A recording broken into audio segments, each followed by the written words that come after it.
Sanepar e momentos tensos à frente. Bem-vindo ao canal Top Ações. Já aproveita para deixar aquele like, ajudar o vídeo a chegar a mais pessoas e comenta se você tem Sanepar 4, a 3 ou a 11, ou de repente nenhuma, né? Para eu saber quais que vocês têm mais aí. Eu tenho um pouco da 4, mas eu tô focando já há um tempo na 11, eu devo migrar inclusive da 4 para 11, tá? Então vamos falar aqui dessa questão importantíssima, né? Esse momento tenso que envolve o fato relevante que a empresa enviou referente à revisão tarifária periódica, tá? Então, lembrando, né, que a empresa, olha só o quanto que ela já caiu, né? Desde o seu topo antes da pandemia, caiu 51%, algo assim surpreendente, né? Na verdade, 51% arredondando aqui.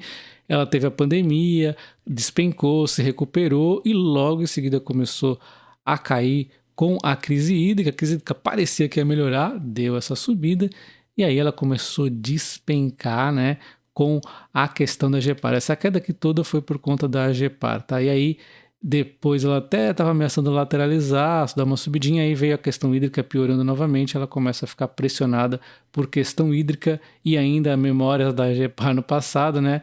E aqui muito mesmo a Agepar. Então assim, a Agepar realmente assustou demais o mercado com os reajustes tarifários incorretos, tá? E revisão tarifária também. Daquele topo bem próximo da pandemia até hoje, a queda ainda é de 49%, a empresa meio que ficou se lateralizando por vários meses, né, entre alguns sobes e desces, ela está nesse momento lateralizada deste fundo aqui recente, né, o que parece até ser uma boa oportunidade aí para quem quer acumular ação. Não estou recomendando compra. Hoje nós vamos falar da revisão, que é o mais importante, lembrando que a crise hídrica já não existe, né, praticamente nesse momento, os reservatórios estão totalmente cheios praticamente, então toda a atenção é na revisão tarifária periódica. Ela acontece de 4 em 4 anos, então tem aqui o reajuste anual, né? Beleza, e tem a revisão tarifária que acontece em 4 anos. A revisão tarifária periódica era para ter acontecido já antes, mas aí a pandemia acabou adiando, né? E aí depois era para acontecer em 2022, mas assim, bem as prévias da eleição do governo, né? Era muito ruim acontecer isso. Eles resolveram adiar provavelmente por conta disso, não especificaram. E ficou bem melhor, né? Agora com o alívio aí da questão eleitoral, já dá para começar as conversas, mas a decisão vai ser até depois que tudo tiver aí já resolvido, até mesmo na presidência, tá? Então, eu achei positivo pelo menos esse último adiado aqui, né?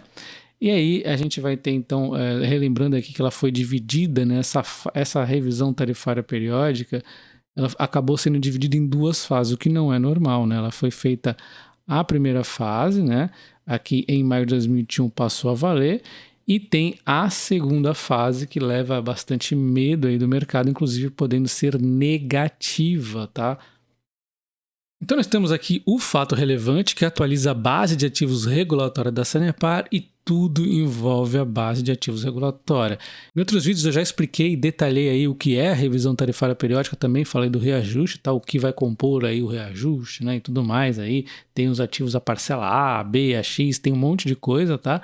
Mas eu não vou entrar em detalhes hoje, só vou resumir aqui que a base de ativos regulatória, obviamente, é o fator principal. Por quê? Porque é esses aqui que dizem o que a empresa tem aqui, né, para estar realmente sendo remunerada. Então, quando a Sanepar vai lá e faz um monte de investimentos, ela tem que ser esses ativos aí ajustados, né, atualizados. Então, ela está aqui passando essa previsão, né, esse laudo aqui, tá, para a Agepar. Então ainda não está resolvido, mas ela passou aqui uma prévia.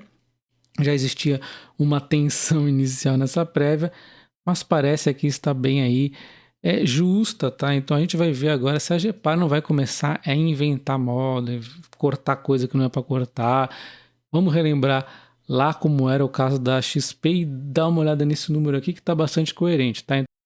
Então a XP nos traçou 4 cenários possíveis na época, nós vamos ver qual deles acaba acontecendo mais próximo até o momento. A gente tem aqui o cenário 1, que seria o cenário pessimista, e ele assumia aqui uma série de premissas pessimistas, como a exclusão das sobras físicas, investimento de 2016 da RAB, etc, etc, dando aí a bruta de 22,2 e a líquida RAB em 13,4. Isso aí nos levava a uma parcela B negativa de 7,64, que iriam ficar impactando aí nos próximos 4 reajustes, né?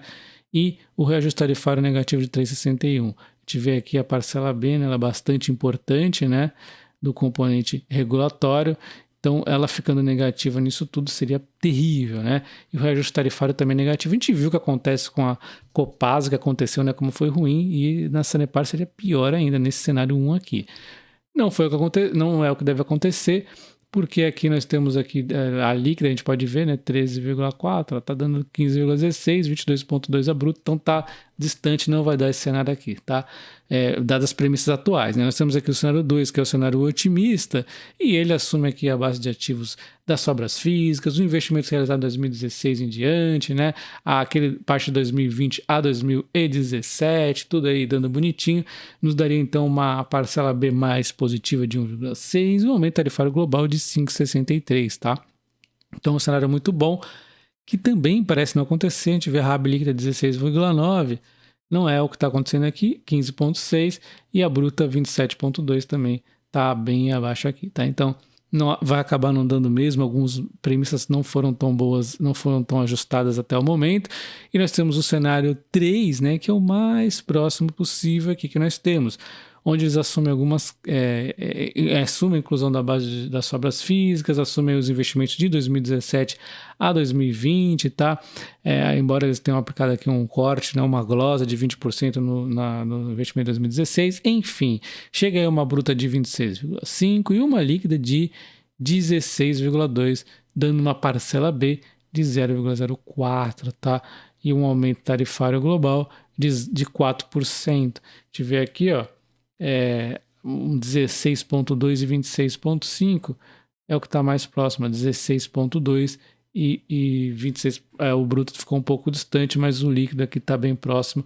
Vai dar um pouquinho abaixo desse cenário intermediário, segundo essas prévias aqui da própria Sanepar, que eu acredito que vai ficar muito próximo disso, né? Então, muito provavelmente não será tão positivo, né, como os melhores cenários previam, mas também não será ruim, né?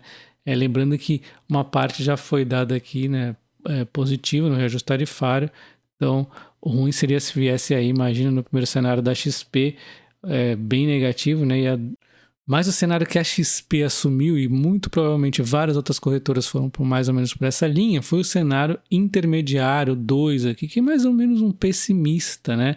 E algumas corretoras provavelmente seguiram até mesmo esse cenário pessimista aqui, dadas as recomendações dela. Enfim, esse cenário 2 aqui intermediário, será que deu isso?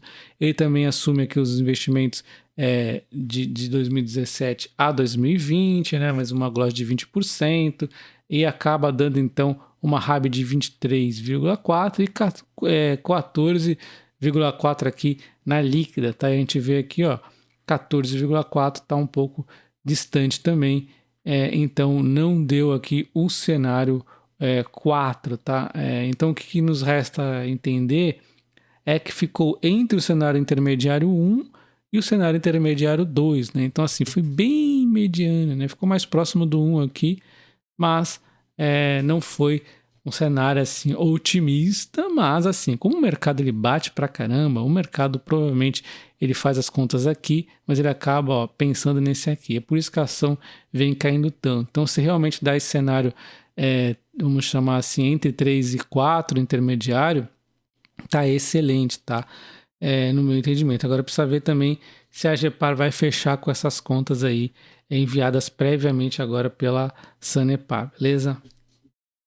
Então vocês devem ter percebido que eu usei mais aqui um momento de comparação, né, com as próprias previsões da XP, e eu não parei realmente para analisar esses números, comparando aqui com laudos anteriores, porque é uma coisa que dava tempo, né? Esse fato relevante saiu agora, não há a menor condição de eu sair calculando alguma coisa aqui para dar a minha opinião, tá? Então, estou usando aqui os números até da XP, até porque eles são aí os profissionais e parece ter uns números aqui bem medianos, né? O que já nos daria um certo alívio, dado tanto que a empresa já caiu, conforme eu comentei. Não se esqueça do like nesse vídeo e considere se tornar membro do canal. Pelo valor de R$ 1,99 você já consegue vídeos exclusivos. Temos aqui, por exemplo, a COSAN, onde eu prevejo o dividendo para 2023. Tem vídeos aqui de opções, onde eu mostro aqui o racional por detrás dessas operações. Vou estar trazendo mais, inclusive.